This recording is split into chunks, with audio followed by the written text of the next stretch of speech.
இந்த விழாவிற்கு மேடையில் இங்கே அமர்ந்திருக்கும், இங்கே முன்னிலை வகித்துக் கொண்டிருக்கும் மத்திய மாவட்ட செயலாளர் சகோதரர் சாமுவேல் அவர்கள், துணை பொதுச் செயலாளர் சகோதரர் சுபத்ரா முருகன் அவர்களே, வடக்கு மாவட்ட செயலாளர் சகோதரர் பாலசுப்ரமணியன் அவர்கள். 2 மாசம் ஆச்சு, புது அரசு வந்துருச்சு, மக்கள் அனைவரும் விரும்பிய முதல்வராக அண்ணன் விஜய் அவர்கள் இருக்கிறார். எல்லா மாவட்டத்திலும் ஒரு விஷயம் நடக்கும். புது அரசு வந்தா, திமுக வந்தாலும் ஒரு விஷயம் நடக்கும், அதிமுக வந்தா ஒரு விஷயம் நடக்கும். ஆனா தூத்துக்குடியில் எப்பயுமே காமன் என்ன தெரியுமா? யாரு வந்தாலும் மக்களுக்கு தொந்தரவு தான். திமுக வந்தா என்ன பண்ணுவாங்க? சகோதரி கீதா ஜீவன் அவர்களும் அனிதா ராதாகிருஷ்ணனும் பங்கு பிரிச்சு மக்கள்கிட்ட போய் கொள்ளையடிக்கிற வேலையை பண்ணுவாங்க. எந்த பக்கம் இருந்தாலும் குவாரி யாரு, அது அண்ணது, இந்த பக்கம் இந்த குவாரி வந்து இது அக்காது, இப்படி பிரிச்சு வச்சு. அதிமுக வந்து அதுக்கு ஒரு 3 பேர் இருக்காங்க. இப்ப 3 பேரா 4 பேரா 5 பேரா தெரியல, இல்ல 7 பேரா தெரியல. இப்படி இருந்த தூத்துக்குடியில இப்பொழுது நம்ம சார்பாக 2 அமைச்சர்கள் இருக்கிறார். சத்தம் இல்லாம வளர்ச்சி பணிகள் மட்டும் நடந்துட்டு இருக்கு. இருக்கிற நிர்வாகிகள் அனைவரும் மக்கள் நல திட்டங்களை, மக்கள் நல திட்டங்களை மக்களுக்கு தேவையான பயனாளிகளை வழங்கிட்டு இருக்காங்க. இப்படி சத்தம் இல்லாம ஆட்சிக்கு வந்து இன்னும் மக்களுக்கு தேவையான திட்டங்களை கொண்டு வருவது நம்ம தமிழக வெற்றிக்காரர்கள். வேற எந்த கட்சி இருக்காது. இந்நேரம் ஆட்சிக்கு வந்தா முதல்ல 2 மாசம் இருக்கிறதெல்லாம் எங்க பங்கு பெறுகிறது, எங்க கிளம்பி வர தொழில் இல்லை. எந்த பக்கம் போனாலும் இன்னைக்கு தூத்துக்குடி சுத்தி அத்தனை நிறுவனங்கள் இருக்குது, அத்தனை இண்டஸ்ட்ரீஸ் இருக்குது. எல்லா இண்டஸ்ட்ரீஸ்லயும் ஒரு குறிப்பிட்ட தொகை இன்னமும் வசூலிக்கப்படுகிறது திமுக சார்பாக. எல்லா தொழில் நிறுவனங்களையும் இன்னைக்கு கான்ட்ராக்ட் எம்பளாயா இருக்கட்டும், உள்ள இருக்க கான்ட்ராக்ட் வேலையா இருக்கட்டும், இல்ல அனைத்தும் கீதா ஜீவன் அவங்களுக்கு தெரியாமல் எதுவும் நடப்பதில்லை, அவங்களுக்கு செய்யாமல் எதுவும் செய்யறதில்லை. இதுதான் இன்னைக்கு தூத்துக்குடியில விதிக்கப்படாத ஒரு விதி. இனிமேல் அது அனைத்தும் மாறும். எல்லா இல்லீகல் குவாரியும் கண்டிப்பாக நிறுத்தப்படும். தூத்துக்குடியை சுத்தி 70க்கும் மேற்பட்ட குவாரிகள், அவங்க பெரும்பாலும் இல்லீகல் குவாரிகள். அனைத்து குவாரிகளும் நிறுத்தப்பட வேண்டும். இன்னும் எவ்வளவுதான் நீங்க மக்களுடைய சொத்து. கடந்த வாரம் ஒரு அறிவிப்பு வந்திருக்கும். என்னன்னு பாத்தீங்கன்னா, வேற மாநிலங்கள், தமிழகத்திலிருந்து வேற மாநிலங்களுக்கு கொண்டு செல்வதற்கான தடையை விதிக்கப்பட்டுள்ளது. இது எவ்வளவு பெரிய அறிவிப்பு தெரியுமா? ஆயிரக்கணக்கான லாரிகள் இருந்து இங்க கன்னியாகுமரி, நாகர்கோவில் இந்த பக்கம் இருந்தோம், அந்த பக்கம் கோயம்புத்தூர் இருந்தோம், வேற மாநிலங்களுக்கு ஆயிரக்கணக்கான லாரிகள்ல நம்மளுடைய பொது சொத்துக்கள், நம்மளுடைய மணல்களும் கற்களும் கொள்ளையடிக்கப்பட்டு வந்தது.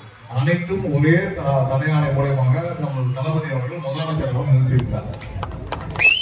தமிழ்நாடு இயற்கை வளங்களை கொள்ளையடிச்சு வேற மாநிலங்களுக்கு ஏற்றுமதி செய்யப்பட்டது இதோடு நிறுத்தப்பட்டது. எத்தனை வருஷமா நம்முடைய குவாரிகளும் அனைத்தும் கொள்ளையடிக்கப்பட்டது. இதேதான் நடந்துருக்கு. இதெல்லாம் அனைத்தும் நிறுத்தப்படும். இப்படி ஒரு ஆட்சி வரணும் தான் மக்கள் நினைச்சாங்க. அதுதான் நம்மளும் செஞ்சிருக்கோம். சிறப்பான ஆட்சி கொண்டு வரணும். தூத்துக்குடியில இது வரைக்கும் நடந்த விஷயங்கள் என்ன? அனிதா ராதாகிருஷ்ணன் 25 வருஷம் என்ன செஞ்சிருக்காங்க? அனிதா ராதாகிருஷ்ணன் சொல்றாரு, நான் வந்து முன்னாடி நான் வந்து வியாபாரியாக இருந்தேன், நான் சாதாரண வியாபாரி.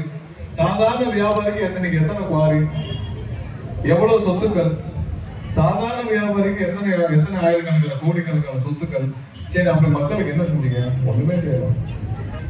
அனிதா ராதாகிருஷ்ணனும் இன்னைக்கு வந்து இவங்க திருமதி கீதா ஜீவன் வந்த பிறகும் எவ்வளவு தூரம் இங்க வந்து ரவுடிசம் கூடி இருக்கு. அதாவது அவரை பத்தி முன்னாடி எல்லாம் போனீங்கன்னா அவரை முரட்டு பக்தன், அவங்க அப்பா பெரியசாமியா. எத்தனை பேர் இன்னைக்கு இருக்க தலைமுறையில எல்லாருக்கும் தெரியும் தெரியல. அந்த முரட்டு பக்தருக்கு ஒரு பேக்ரவுண்ட் என்னன்னா ஒண்ணும் இல்லை. கருணாநிதி வந்து திருச்செந்தூர்ல இருந்து நடைபயணம் போறாரு.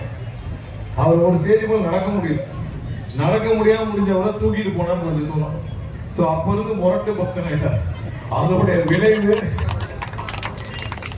நடக்க முடியாத கருணாநிதியை தூக்கிட்டு போனதுனால முரட்டு பக்தரான பெரியசாமிக்கு அதோடைய விளைவு ஒரு மாவட்டமே தாரை வார்க்கப்பட்டுச்சு.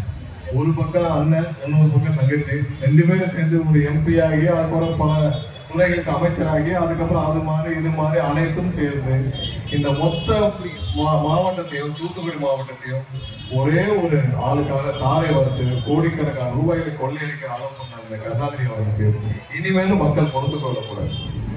வந்ததுலேருந்து நம்மளுடைய அமைச்சர்கள் 2 பேரும், நம்மளுடைய இருக்கிற நிர்வாகிகள் அனைவரும் தூத்துக்குடி மாவட்டத்துக்கு என்ன செய்யணும்னு தான் பார்த்துக்கிட்டாங்க. ஒவ்வொரு நாளும் இப்போ வந்து பேசுனது என்ன சொன்னாங்க, நம்ம வந்து மாநகராட்சிக்கு நிறைய செய்யணும். அங்க இருக்க அமைச்சர்களும் அதேதான், 2 அமைச்சர்களும் இங்க இருக்கிற அனைத்து நிர்வாகிகளும் சேர்ந்து தூத்துக்குடி மாநகராட்சிக்கு என்னென்ன செய்யணும்னு செஞ்சுட்டே இருக்காங்க. எவ்வளவு கோரிக்கைகள் கொடுத்திருக்காங்க, அனைத்தும் நிறைவேற்றப்படும். அதற்கான அனைத்து வேலைகளும் அவங்க துவங்கி இருக்கணும். இதுக்கு முன்னாடி உங்களுடைய இப்ப இருக்கிற மேயர் இருக்கிறாரு, இந்த மேயரை மாத்தணும்னு அங்க இருக்க கட்சி நிர்வாகிகள் சொன்னாங்க, எல்லாரும் மறந்துருப்பீங்க. அங்க இருக்கிற கட்சி திமுக அந்த மேயரை மாத்தணும்னு போர் பண்ணி சொன்னாங்க. கடந்த 2 வருஷம் கூட சேலத்துல இளைஞரணி மாநாட்டுல, சேலம் இளைஞரணி மாநாட்டுல அங்க போய் அலங்கரிச்சிருக்க தூத்துக்குடி முழுவதும் மழை வெள்ளத்துல இருந்துச்சு. எத்தனை கவுன்சிலர் இருக்காங்கன்னு கேட்டேன். 60 கவுன்சிலர் இருக்காங்க. அதுல 52 பேருக்கு திமுக கவுன்சிலர். அவங்க யாரு எங்க இருக்காங்க அட்ரஸே மக்களுக்கு தெரியல. இதேதான் எல்லா இடத்துலயும் திமுக கவுன்சிலர்கள் யாரும் இருக்கிற இடம் தெரியவில்லை. முடிந்த அளவு கொள்ளையடிச்சிட்டாங்க. ஆளுக்கு 5 கோடி 10 கோடின்னு கொள்ளையடிச்சிட்டாங்க. அனைத்து மாநகராட்சியும் கொள்ளையடிக்கப்பட்டு விட்டுச்சு. உள்ளாட்சி அமைப்புகள் அனைத்தும் கொள்ளையடிக்கப்பட்டு விட்டுச்சு. உள்ளாட்சி தேர்தல் விரைவாக வரும், அனைத்தும் மாற வேண்டும். நம்ம நிர்வாகம் பார்த்துருப்பீங்க, எல்லா இடத்துலையும் நலத்திட்டங்கள் இப்போ இல்ல 20 வருஷமா கொடுத்துருக்காங்க. எனக்கு வர்ற எல்லாம் நம்ம நிர்வாகிகள் அங்கங்க ஆல்பம் கொடுப்பாங்க. என்னன்னா 20 வருஷத்துக்கு முன்னாடி இதே மாதிரி நலத்திட்ட உதவிகள் எல்லா இடத்தையும் செஞ்சுட்டு இருக்காங்க. அன்னைக்கு ஆட்சிக்கு வருமா தெரியாது, அன்னைக்கு இதே மாதிரி கவர்மெண்ட் ஃபார்ம் ஆகுமா தெரியாது, இதே மாதிரி அனைத்திலும் அமைச்சர்கள் இத்தனை எம்எல்ஏக்கள் வருவாங்களா தெரியாது. எல்லாம் தெரியாமல் 20 வருஷமா 25 வருஷமா நலத்திட்ட உதவி செஞ்சுட்டு இருக்காங்க. இன்னைக்கு செஞ்சுட்டு இருக்காங்க. நாளைக்கு உள்ளாட்சி தேர்தல் வரும். உள்ளாட்சி தேர்தல் அனைத்தும் மாற வேண்டும். ஊர்ல இல்லாத ஒரு மேயர், இருக்கிற இடம் தெரியாத ஒரு கவுன்சிலர், இவங்களை வச்சுக்கிட்டு எத்தனை நாள் இந்த மாநகராட்சி ஓடும்? எத்தனை நாள் இந்த மாநகராட்சி தாங்கும்? தூத்துக்குடி மொத்தத்துக்கு உங்களுக்கு தேவை எவ்வளவு? 1500 கோடி 2000 கோடிக்கு இன்னைக்கு நிதி ஒதுக்கினால் அனைத்துக்கும் தேவையான அனைத்து அடிப்படை வசதிகளும், சாக்கடைகளும், பாதாள சாக்கடைகளும் அனைத்தும் செய்ய முடியும். ஆனா இவங்க எவ்வளவு கொள்ளையடிச்சிருக்காங்க? சும்மா உட்காந்து வீட்டுல கவனம் பண்ணுங்க. ஒவ்வொரு கவுன்சிலரும் எத்தனை கோடிகளுக்கு அவங்கள வீடு கட்டிருக்காங்க, காப்பீடு இருக்காங்க, கார் வாங்கியிருக்காங்க, சொந்த பந்தங்கள் எவ்வளவு வாங்கியிருக்காங்க பாருங்க. குறைஞ்சபட்சம் 5 to 10 கோடி சாதாரண ஒவ்வொரு கவுன்சிலரும் கொள்ளையடிச்சிருப்பாங்க. ஒவ்வொரு கவுன்சிலரும் 5-10 கோடி ஆரம்பிச்சீங்கன்னா இன்னைக்கு அதுவே 600-700 கோடி. அப்புறம் மேயர் எடுத்துக்கோங்க. மதுரையில மேயர் மேல மட்டும் 300 கோடி ஊழல் போகாது. அதுல மேயர் கணவர் கைது. அப்ப இங்க எவ்வளவு இருக்கும்? அவ்வளவுதான் மொத்த மாநகராட்சி. நம்மளுடைய நிதி தேவை எவ்வளவோ அதை விட அதிகமாவே கொள்ளையடிச்சாங்க. அதிகமா கொள்ளையடிச்ச அனைத்து வரையும் நம்ம வீட்டுக்கு அனுப்பாமல் மற்ற வேலையே செய்ய முடியாது. அனைவரும் தயாராக இருக்கிறது. பொதுமக்களுக்காக இந்த சேவையை கண்டிப்பாக நீங்கள் இறங்கி களத்தில் செய்யணும். இப்ப நீங்க எதுவுமே இல்லாம நீங்க இன்னைக்கு அனைவரும் நிர்வாகிகள் அனைவரும் நலத்திட்டங்களை 20 வருஷமா செஞ்சுட்டு வரீங்க. இனி அடுத்த உள்ளாட்சி தேர்தலிலும் இதே மாதிரி ஒரு அங்கீகாரம் மக்கள் நமக்கு வழங்குவார்கள்.